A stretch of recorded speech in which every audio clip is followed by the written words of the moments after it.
Guys আসসালামু আলাইকুম, welcome to my Facebook page. আজকে আপনাদের একটা নতুন টিপস দেখাবো যে আপনার এনআইডি কার্ড দিয়ে কতগুলা সিম রেজিস্ট্রেশন করা আছে।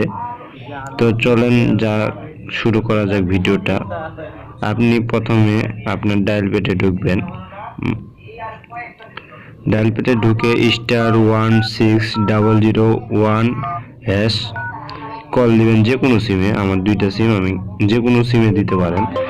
তারপর এখানে এনআইডি লাস্ট 4টা সংখ্যা বলতে হবে, মানে আপনার এনআইডি কার্ডের 4 ডিজিট, শেষের 4 ডিজিট দিতে হইব। তো আমি দিলাম, আমার প্রয়োজন ক্ষেত্রে আমি হাইড করে রাখলাম। তো দিয়ে সেন্ড করে দিবেন।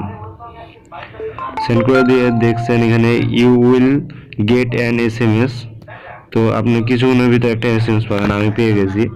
এই যে আমার সিমের লিস্টটা, আমার কতগুলো সিম রেজিস্ট্রেশন করা আছে এটা আমি দেখতে পাচ্ছি। আপনার যেগুলো ওইখানে গ্রামীণ, এয়ারটেল, বাংলালিংক সব কিছুই দেখা যাবে কোনটা কোন সিম আপনার